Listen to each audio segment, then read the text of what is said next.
Anybody feel lately that they want the world to stop and just to get off? Not permanently, but just for a little while. Can it just all stop and can we just step out? And then that's the big picture going on. And then what's going on internally is just that whole, if I could just, what? Have more money, have better, closer friends, be in a better relationship, all that, if I could. And then, is it a fortnight ago that we heard that Ant of Ant and Dec got taken into rehab? And you're thinking, but he's got all that and more. So maybe that's not the answer. So I've spent about 15 years looking for the answer. So I've got an hour. Yeah, an hour? Okay, this is going to be fun. So you all own your own businesses, don't you? Yes? So if your business was an animal, what would it be? First thought? You don't have to share if you don't want to. A multi-headed dinosaur. Oh, that's very honest. Thank you. I work for it, but, yeah. Oh, okay, that's all right then, yeah. So, sorry? Chameleon. Oh, nice one. Okay. So going back to a time when I started and owned my own business, and I would have said that we were a gazelle. And gazelles are things of beauty. They're fast. They can turn on a sixpence. They've got sleek lines. They've got those horns which are really elegant, but you just know you don't mess about with those horns. And then I'm going to tell you the story about how actually we got to be a bit of a giraffe. Okay, and a bit patchy in places, very long neck. I was right at the end. Everybody else was down here. Yeah, it was an adventure. So here we go. I was originally working as a technical manager, so that's a quality manager in the dairy industry, and we used to bring in raw milk off the farm, process it, and send it out. And it was my job, obviously, for the quality. I loved my job. I'm a lateral thinking brain. I'm little Miss Fix-It. So the whole thing about sorting out those quality systems, the troubleshooting, the training staff, I was in my element, absolutely. A good day for me was to be saying, because we were in a shared office with all the managers, oh, what time is it? I'm hungry, it must be lunchtime. Louise, it's 3:30. That was a good day for me. I love my work so much that one day I got to work in the middle of the ISO audit because I was the project manager for the quality for the audit, and my 7-month-old baby daughter was still sat next to me because I'd forgotten to take her to childcare because I was so into my work, completely and utterly. There was another reason in that I didn't actually particularly like her nursery where she was at, because when your biggest customer is Tesco, and when Tesco say jump, you say how high. We were doing quality, and we were doing quality all day. And then I'd get to her nursery to pick her up at the end of the day, and it just wasn't good enough. I knew that I was being lied to at times. And yeah, it wasn't a good feeling when you walk through the door. And you can't really explain that, can you? It's just this feeling. So, like many things in life, because everything else was going so well, it was just a bit of a wobbly wheel, and so I could cope with that. Nothing had fallen off, it was okay, because everything else was going so well. Then, why do bosses do this? Oh, Louise, you're such a good technical manager. I'm going to promote you and make you the milk procurement manager. And he took me off that buzz of the factory floor with all my people, and he put me in a porter cabin on my own with a computer and a telephone, and I had to do maths all day, buying and selling milk. It was hell. It was complete hell. And every morning I'd come into work and I'd put my hand on that door handle. And any of you know porter cabins, you know exactly what that door handle looked like, I can remember. And a little part of me used to die every morning. It was just awful. Did I do anything about it? Well, actually, I found my people. And I don't know about you in life, but whenever you're in a certain place, you find your people. And there were a bunch of women. We had babies the same age. We'd sit on a Saturday morning with our babies on our laps and our cups of coffee, having a good whinge and a good moan about how awful life was. But we were all in it together, so we all came away quite happy because A, my life wasn't as bad as theirs, and well, you know, this is life, this is how it is. Then one day, I've got 4 big sisters, okay? That's a whole nother presentation, just saying. My sister, I was whinging and moaning on, I had a second baby, I was on maternity leave. Henry was really tiny, and thinking, oh my goodness, I'm now going to go back to work and it's going to be double. Complaining about the day nursery, complaining about my work, and my sister said, oh, for goodness sake, Louise, just open a day nursery yourself. And I do not know what was in the sky that night, but a thunderbolt hit me. And it was, you know, those mad, crazy ideas that are just completely irrational? Well, it grabbed me and I became a woman possessed. I was that person stuck at green traffic lights. I was absolutely going to make this happen.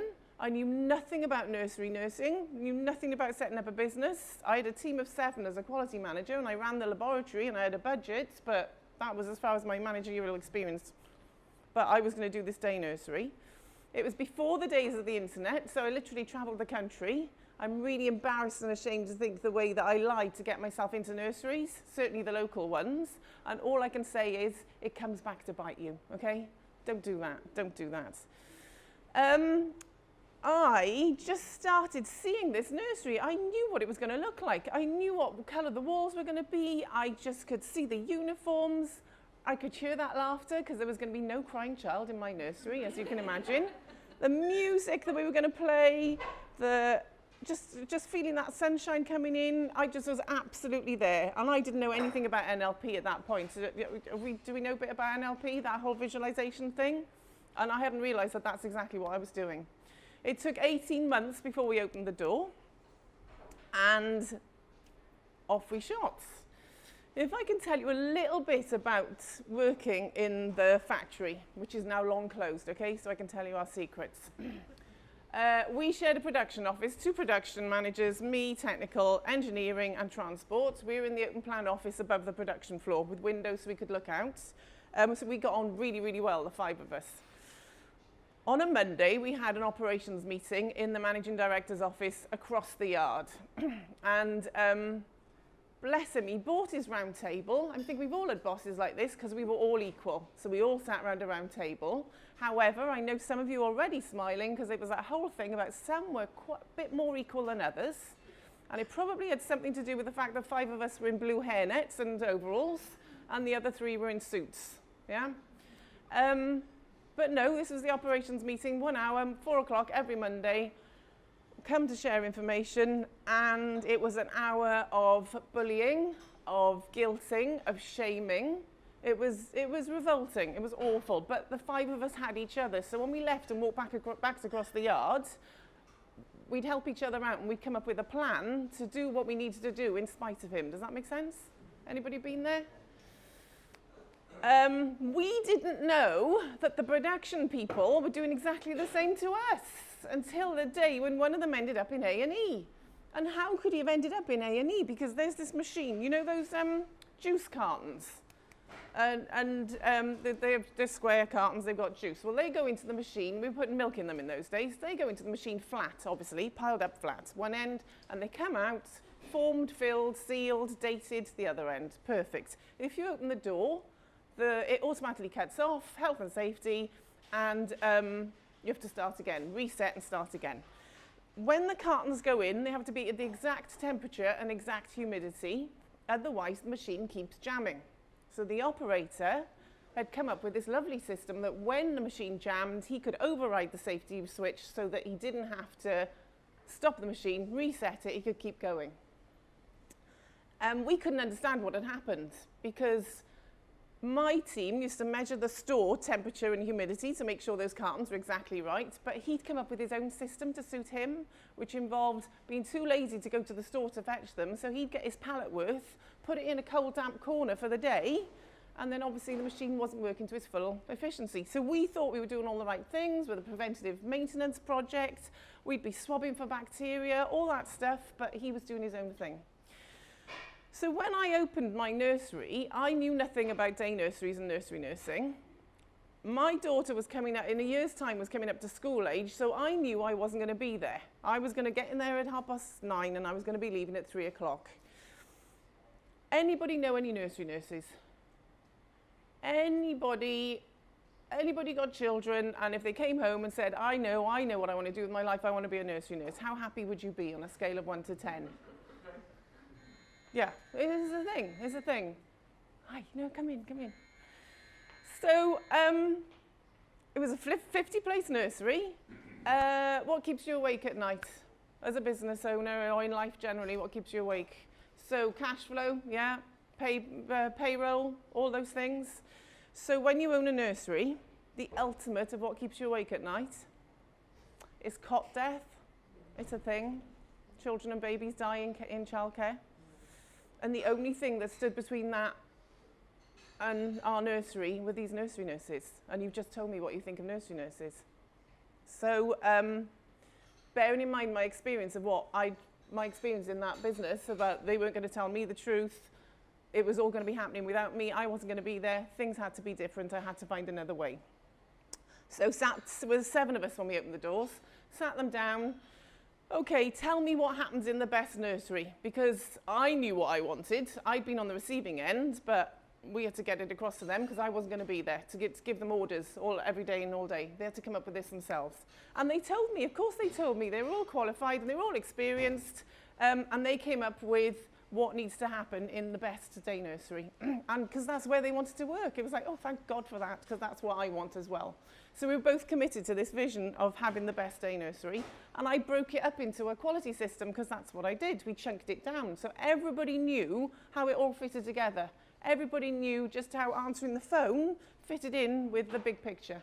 So everybody knew how important their job was to the big picture. Does that make sense?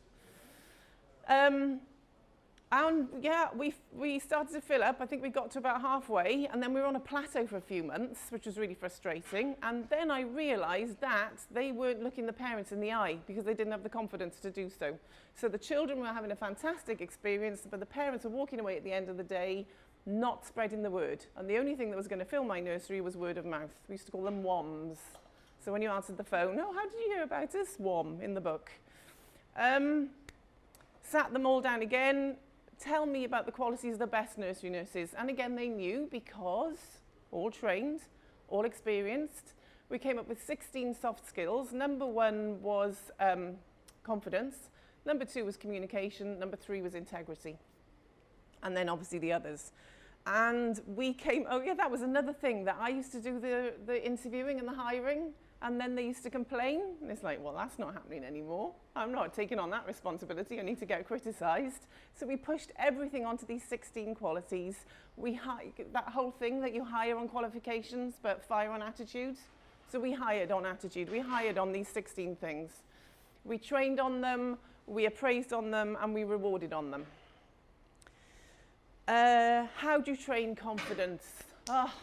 So they used to come in 2 Saturdays a year, and I didn't pay them for these Saturdays because I wanted to find really good trainers.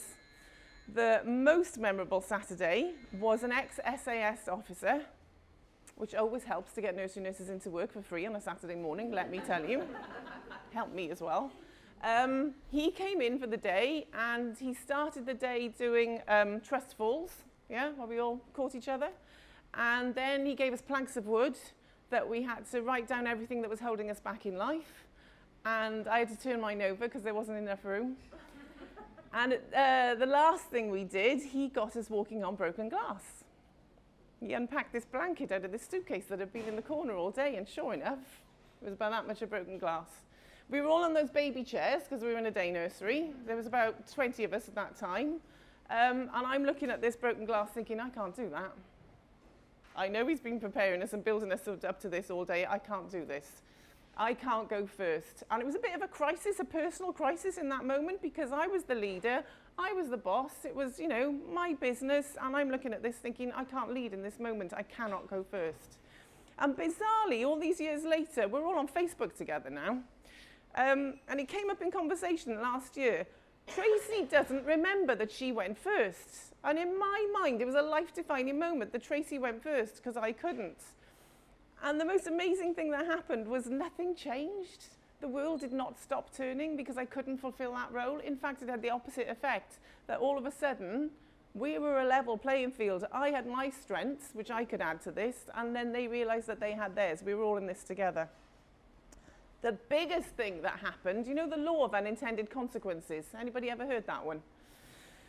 The biggest thing that happened when those nursery nurses walked on broken glass was that one of them went home and threw out her unfaithful husband. Talk about unintended consequences. Monday morning, what happened? She obviously was not in work.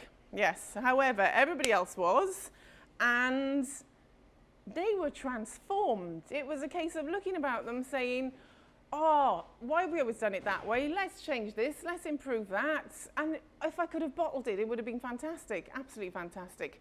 So we took off from there like the gazelle that we were. You can imagine. Investors in people, the Welsh Development Agency just loved us. They took me to speak in all sorts of different places. I even went to Brussels at one point and London. And then we grew, obviously. I say obviously, it just happened. Oh yeah, Louise, you're so good at running that day nursery. Will you come and be on our committee? Anybody ever heard that one? 5 committees later. 3 directorships other than my own. Business awards, you name it, we won them. And then there was the billboard campaign. So the Welsh Development Agency at that point had a project to get people to think about starting their own business throughout the whole of Wales and on the back of buses. If Louise can, you can. It was me, my face. I look back, can you imagine how much money that was worth? We had a waiting list, as you can imagine. So at this point, we were looking after about 150 children, up to 150 children a day, term time, holiday time. Okay, so this is where the resilience bit comes in. You're going to have to keep a time on me, okay? On the other side of all that success, so I was tired all the time. And not just tired, have a good night's sleep, Louise. Oh my God, that bone tired that you cannot recover from. My stomach was eating a hole in itself. If you'd known me back then, I walked around like this the whole time. I carried this secret with me wherever I went. Those billboards, you don't know Bridgend, but there's Iweni Road, Cowbridge Road, and I lived in Iweni, so I'd come into Bridgend on Iweni Road, traffic lights at the bottom, dirty great big billboard. The pain when I used to look at that billboard, because I had this secret, that they all thought I knew what I was doing, and I was making it up as I was going along. I knew nothing about day nurseries. I did have my management qualifications. I was making it up as I went along. I was just this enormous imposter. And there they were inviting me to speak alongside Gordon Brown, for God's sake. And I only had 2 day nurseries, and then people would come up to me and go, oh yeah, we've heard of you, imagining that I had a chain. And it was like, no, I've only got 2. I've only got 2. And it's just like, oh my God, do I tell them? And then what? Yeah. The worst of it was Saturday morning, the best place to be for me, the safest place to be for me, was in my front room, curled up behind the sofa, because nobody could get to me. Nobody could get to me. I was safe there. And I was a bit like those dogs, because the sunshine used to come in on that pool of light on the carpet, you know, that was me, curled up, And getting back to my business, my dream business, the one that I'd visualised, the one that I knew everything about, and putting my hand on the door handle, and a little part of me used to die. And I was like, how did that happen? How did it just turn to dust like that when the whole world was seeing me as a success? And yet, on the inside, it was just, too awful for words. What did I do? What do we all do when things get really, really bad? We keep going. That poster, yeah? We keep calm and we carry on. Can I just say that poster is out of date from World War II? We're not in those times anymore, okay? I did do that thing. I was in a pact with my sister not to drink alcohol between Monday and Thursday. Drank more water. That's what you're supposed to do, isn't it? Got into the water. And supplements, really good on my supplements, because it was just, I've got to do something. It's just little chips. But generally, no, I kept going. Anybody understand the stress response? So you know when you're about to step on a stage for public speaking, what happens? What are your symptoms? Yeah, your adrenaline, fight or flight. So your, so your mouth goes dry, which is what mine is now. Yeah, because your fight or flight response doesn't need your vocal cords. So your body's very clever and just shuts off blood supply, which is not good when you're public speaking, obviously. It turns your brain off into reactive, so it can't think, which is also not good when you're public speaking. What else does it do? It speeds up your heart rate to get blood pumping faster so you can run faster. Suppresses your immune system. Yes, that's a good one, because you don't need it in that moment. really clever, shuts down your digestive system because you don't need it in that moment. How clever is that? But that's why you want to go to the loo before you step on a stage, because you want to lighten the load so you can run faster. And then more energy. You need more energy. So the sugar that's stored in your liver as glycogen, your body your adrenals, they're so clever. They're the size of 2 walnuts. They sit on top of your kidneys. They're so clever that they do all this. And more energy for that blood that's been pumped around, that's okay. Dump the sugar into your blood. That is why you see speakers walking. They're burning off that nervous energy. They go pacing back and forth. And as an audience, you get tired, don't you? Because they're just pacing. How clever are bodies? But as we all know, we were designed for times when we were going to be in mortal danger. That's what we were designed for. And your adrenals don't know the difference, like a smoke detector, between the house burning down and the toast burning. It doesn't know. It just fires off the same. So when you think of the number of times in your life when you've been in mortal danger, could you probably count them on 1 hand, 2 hands? Anybody remember nearly being run over, being in a car crash? Yeah?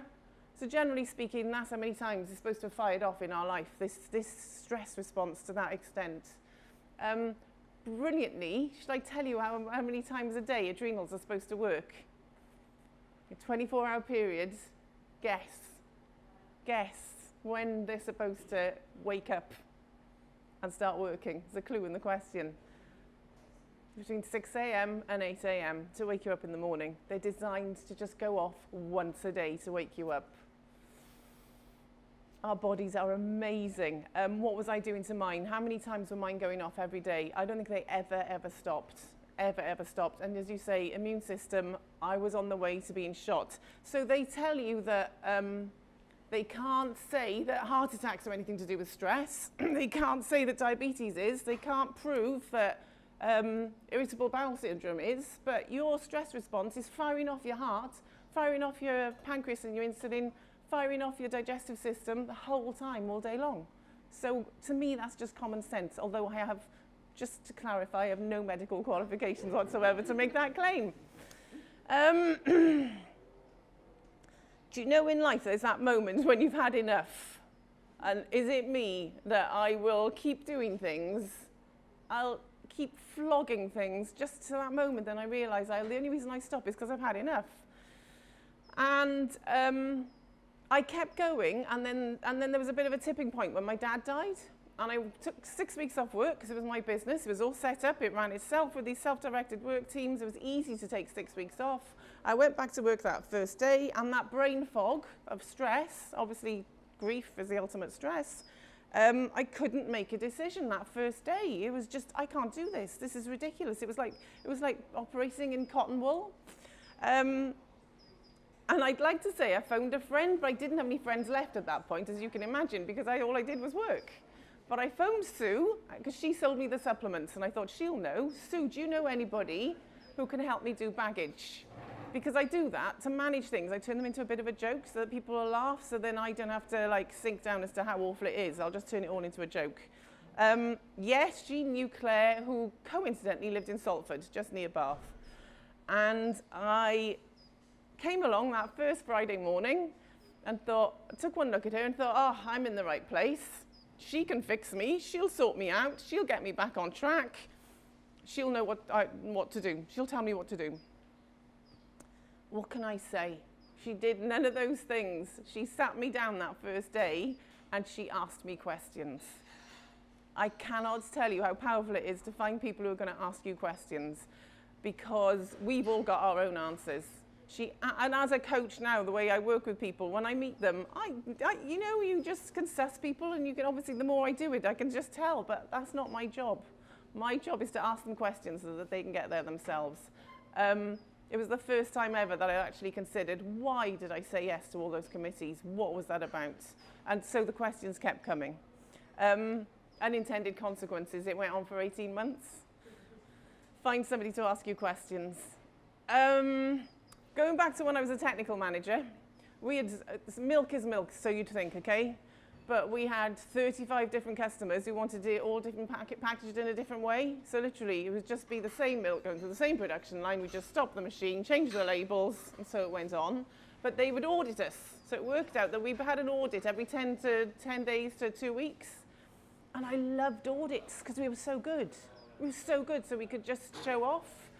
And I think I'd like to say that was the beginning of my addiction to having pats on the head, but I don't think it was the beginning. I think that started a long, long time ago. And back to, it was a good day because we'd had a good result from our audit. What can I say? The definition of madness. Definition of madness, thinking that your good day is out there, that your pat on the head is going to come from out there. If I can all ask you a question. No, 3 words. I'm going to tell you 3 words, and if you can just think of the first thing that jumps into your head. Okay, you ready? Move the table. No right answer, no wrong answer. Anybody want to share? Move the table. Sorry? Stand up, yeah. Good one. Anything else? No? Anybody else have stand up? No. Anybody else have how? Why? Where? Yeah. So when you ask a room full of nursery nurses, a third of them are always going to come back to you with please, because that's what nursery nurses do. But the fact that they have so much in common, that's unusual. So generally speaking, we've all got very, very varied answers. I can't predict what you're thinking after 3 words. So I'm standing here today, I have no idea what you think of me. Now, there was a time when I thought I could get people to like me. I thought, oh, if I say yes, if I do a good job, if I run myself into the ground, if they pat me on the head, then I'm okay because they like me. And the more I've done this, I've suddenly realized, actually, I cannot control the uncontrollables. I can't control what they think of me with 3 words. I certainly can't think of what they control of me and what they think of me in any other way. Sorry, this distracted me. So yeah, move the table. All I can do, oh yeah, that whole thing about standing on a stage. So I'm going to make you laugh. I'm going to make you this. I can't do any of it. I think I learned the lesson most, it was about 8 years ago. So I'd done a presentation, questions at the end, and this woman right at the front shot her hand up and said, yeah, I've got a question. What time is it? I need to get out of here. And I'd just done that whole thing. What other people think of you is none of your business because you can't do anything about it. But believe you me, I drove back down the M4 that day. My knuckles were white on that steering wheel. And I just kept on chanting, whatever she thought of me is none of my business. And I'm pleased with myself because I did this on Tuesday to some 17-year-olds. And after 3 sentences, one of them got up and walked out. And it's like, do you know what? It's okay. It's okay. I can't control that. It's okay. Yeah, let go of the outcome, whatever you do. You can't control anybody. So a lot of my coaching clients, when I was a milk procurement manager in that porter cabin, apart from the fact that I can't do maths, and I was speaking to people on the phone all day, I was absolutely suffering from isolation. And even if you're in a crowded room, we know that that's a thing. So I had my friends, if you remember, coffee mornings, Saturday mornings, sitting with our babies on our laps. And when I had my answer, I went back to them. They were my friends, and I thought they were going to be really happy for me. It's like, oh, I've got my answer. I'm going to start my own business. I'm going to start this day nursery. And actually, they weren't particularly supportive or very happy for me, which was very confusing at the time. Years later, somebody once told me the story of what happens when you go fishing for crabs. Anybody ever done that? So apparently, when you catch the first crab, you have to secure the lid of the container that you put it in because it will do anything and everything to crawl out. However, when you catch subsequent crabs, so your second and third that goes in the pot, you don't have to put a lid on because they all do anything to keep each other in. Okay? Who are the crabs in your life? Who wants to keep you where you are, stop you moving on in any which direction? Yeah, I came to recognize that that's who those women were. I don't know the reasons. I mean, we could sit all here all day and discuss it and come to some conclusions, but we'll never know the truth. That's another outcome I've had to let go of. My number one crab in my life when I set up my business was my mum. Nobody in this world could love me more than my mum. but she was afraid I was going to fall and hurt myself. Obviously, I had a job, I was going to give it up, I was going to full-time wage and then like raise all this finance for this business. And what is it that I thought that when I had a bad day that I could call into my mum's on the way home to just offload on her? And then I'd leave feeling much, much worse because of course she was saying, well, I was right, you shouldn't have done it in the first place. I told you were going to fall and hurt yourself. Choose your team wisely. I've now got a team of people, it's like a support around me. Why did I think that I could take those issues to my mum? I developed tools and techniques so I could have a better relationship with her because she wasn't a business mentor, she was a mum. She's a fantastic grandmother. So I focused on that and found somebody else to be my business mentor.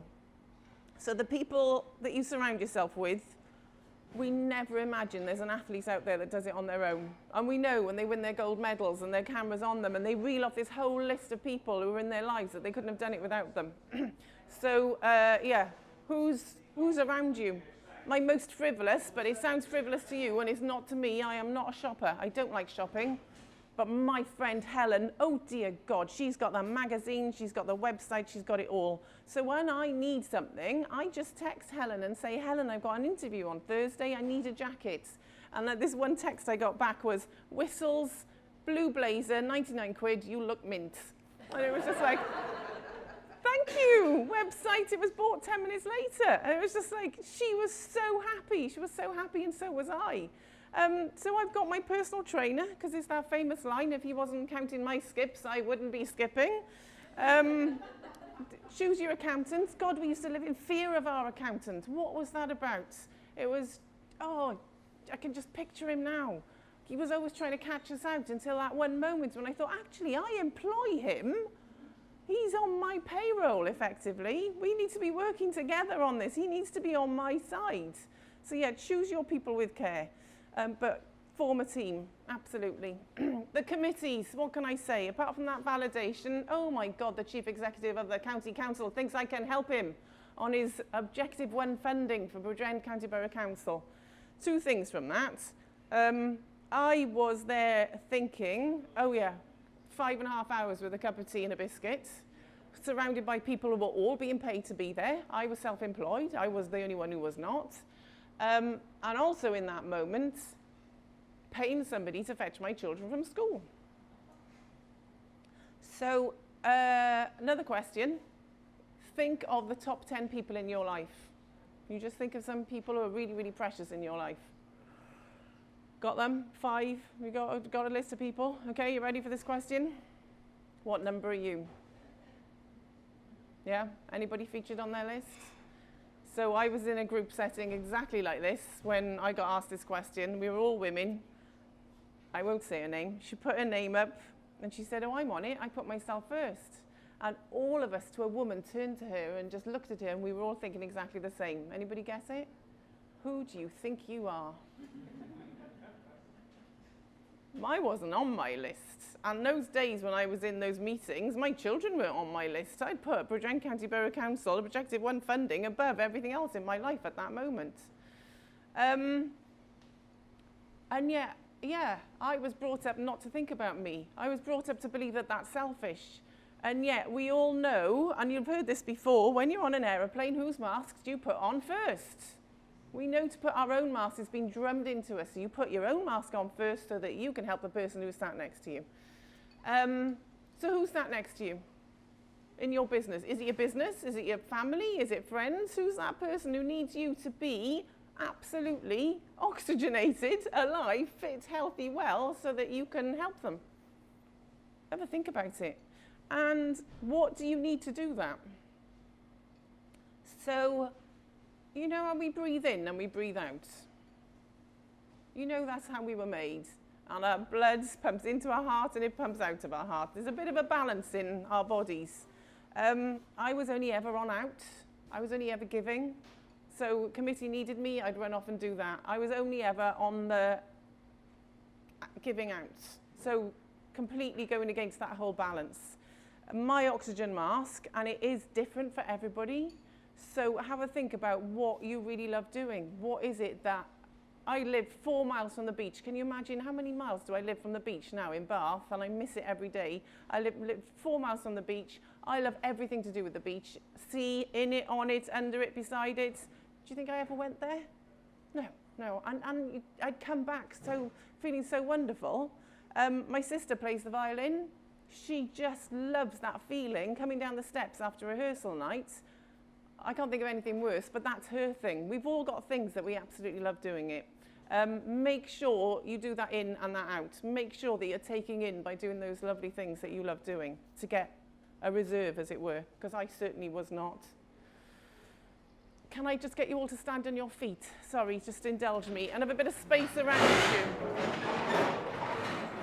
How many minutes time? 10 minutes. A bit of space around you so that you can swing your arms. So when I had the idea of the nursery, I could see it all. I could see that nursery. And sorry, you might want to move because you've got to swing your arms behind you.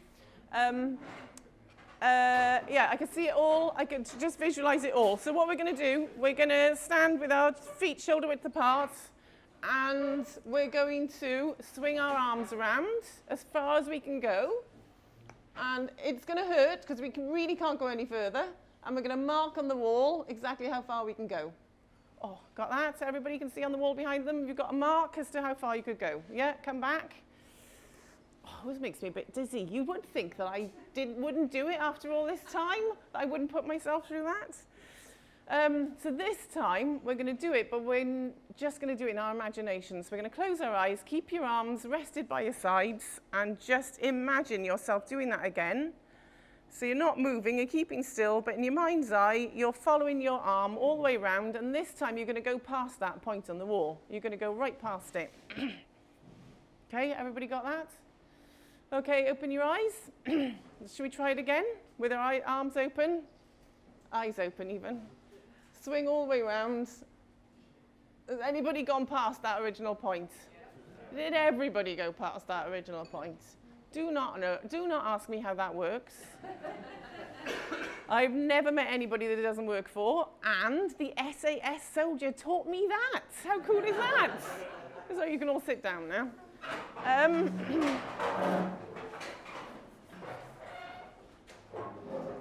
Start visualizing.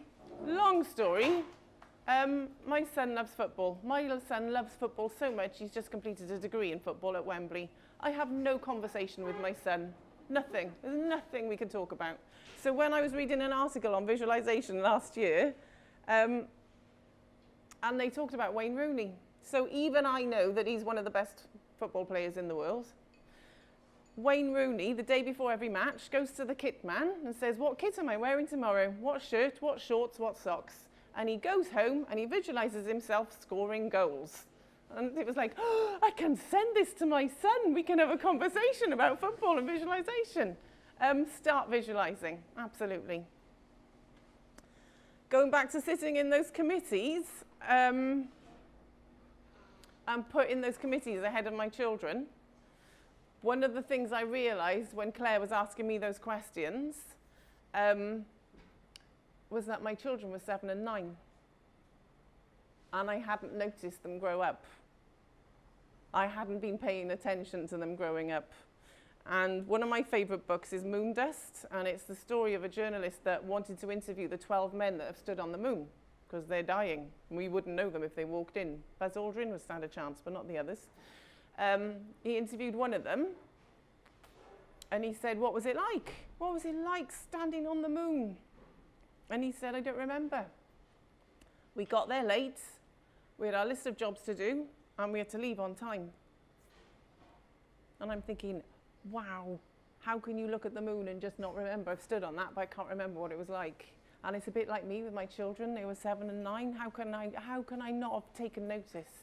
So yeah, top tip. Pay attention to where you are. Pay attention to your top 10 people and where they're at.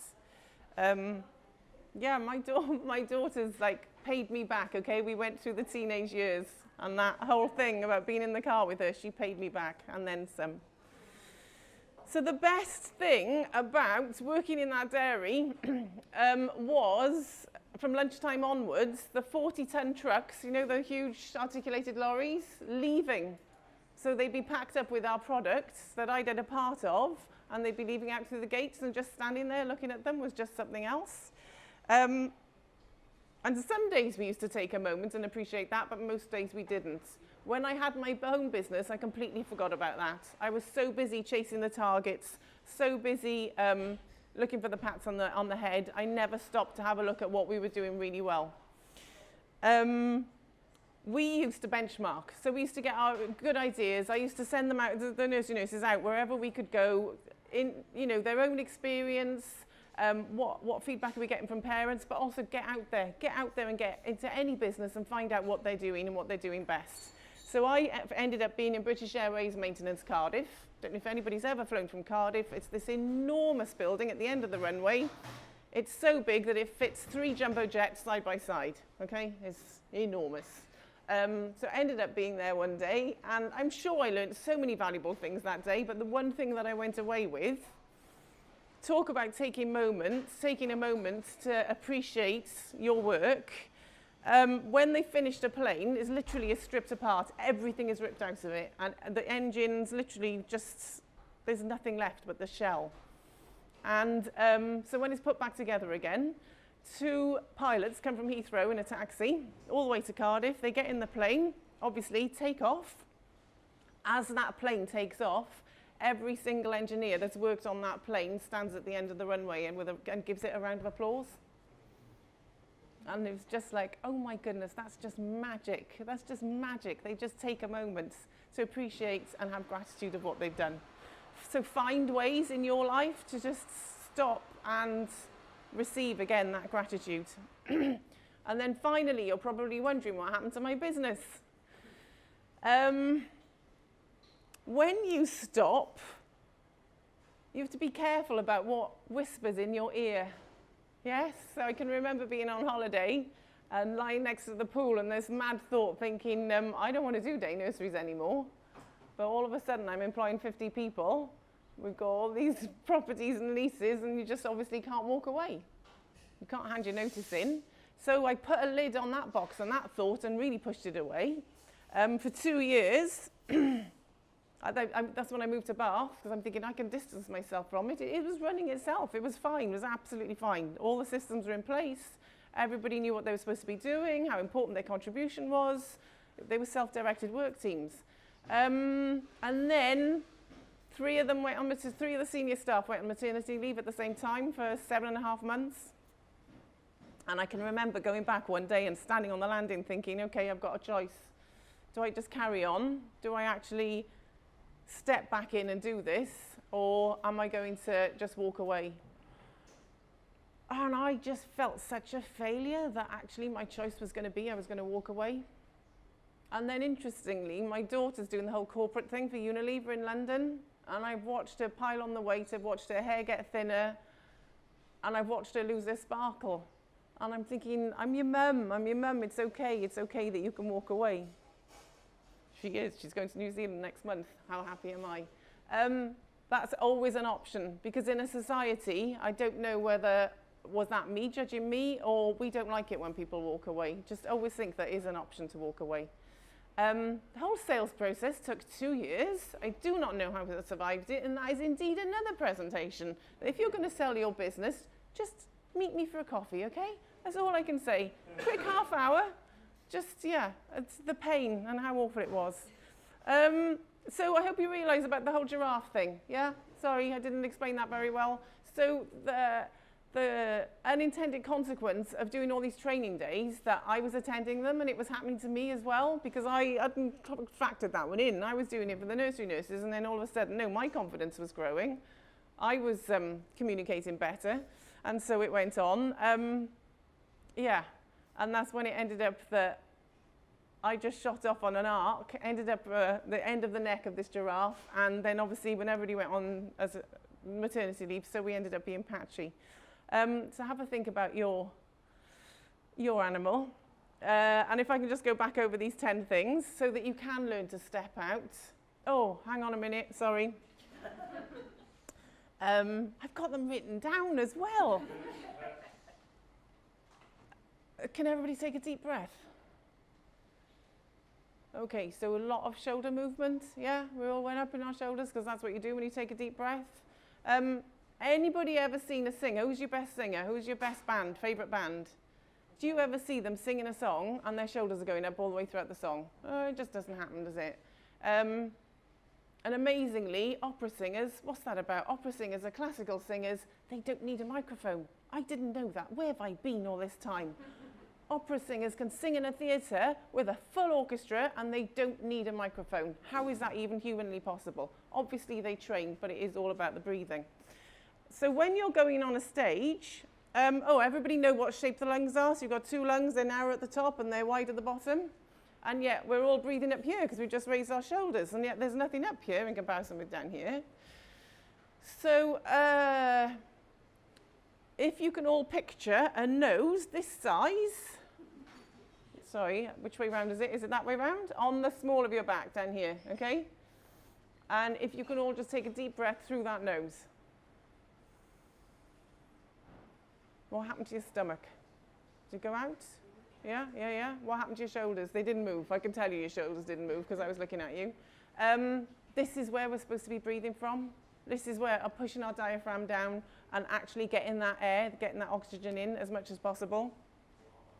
So in these troubled times, when we're reading those headlines, when we're being bombarded and your adrenals are firing off, the one sure way of stepping out, of getting it all to stop without taking drastic measures, is to just take a breath. You know when you've got your foot on the accelerator and then you put your foot on the clutch? That is what you can do, is take a breath to get your foot on the clutch. I mean, the brake, obviously, is what we've been talking about today, but just to take your foot off the accelerator, just take a breath through your magic nose. And the more you practice it, yeah, the easier it will be. Start moving the shoulders. We weren't designed to breathe through this. And I think it's because we wince, don't we? When we're getting stressed and anxious, we wince and we stop breathing a bit, yeah.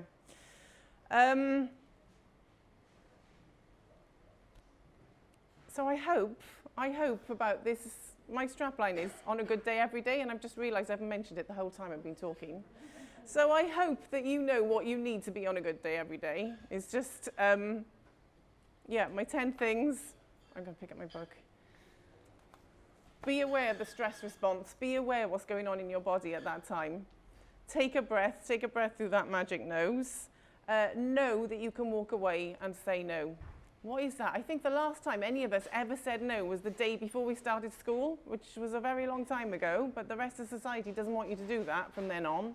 It is a choice. Have a little think as to who you're getting the pat on the head from and those external validations, and just start realizing that actually no, it's got to come from me. And the whole letting go of the outcome, because I cannot control. Those comedians that go on stage because it's their mission to make out that audience laugh, they're going to run themselves into the ground, because we all know that that's actually not possible. I really don't like Michael McIntyre. What's that? But Peter Kay, oh my God, and my sister's the other way round. So yeah, let go of the outcome. Start visualizing what it looks like, what it sounds like, what it feels like, what it smells like. Start using everything. The breath thing, sorry, I've got a bit lost there. Everybody know that Ruby Wax has gone and done a master's at Oxford in mindfulness. And you know how when people tell you to meditate and be mindful, that sometimes, you know, the Eastern people, they do the Om thing, and then other people are just telling you to, you can do walking meditations, and then she explained it. And it was a case of your amygdala is the bit that sets off your stress response, and it's the monkey brain. So our brains don't shut up, do they? And as she pointed out, these people who tell you to silence your brain in meditation, the day your brain goes silent is the day that you are dead, because it is just keeping you alive. It's your monkey brain. However, and it was just like, oh, I'm so glad she told me this. Your amygdala cannot work at the same time as your 5 senses. It switches off. It has to switch off. So when you taste something, when you hear something, when you feel something, so if you all feel your feet on the ground in this moment and become aware of your feet, so you just meditated. That was it. You just did it. So everything in the mystery that they all talk about, you just did it. You just bring your attention to feeling, hearing, smelling, those 5 senses, and turn off your monkey brain. Keep practicing that. You can practice that in traffic. Not too much, but yeah. Gratitude. Find your gratitude and keep a journal. And if you're like me, don't keep it in the bedside drawer because you will forget about it. Keep it under your pillow so you physically have to touch it before you get into bed every night, otherwise you will forget. And keep your life, have some quiet moments, because we're all so busy all the time that we're never ever quiet enough to hear those whispers, and the whispers are the next direction, because we don't have to have all the answers the whole time. Thank you very much.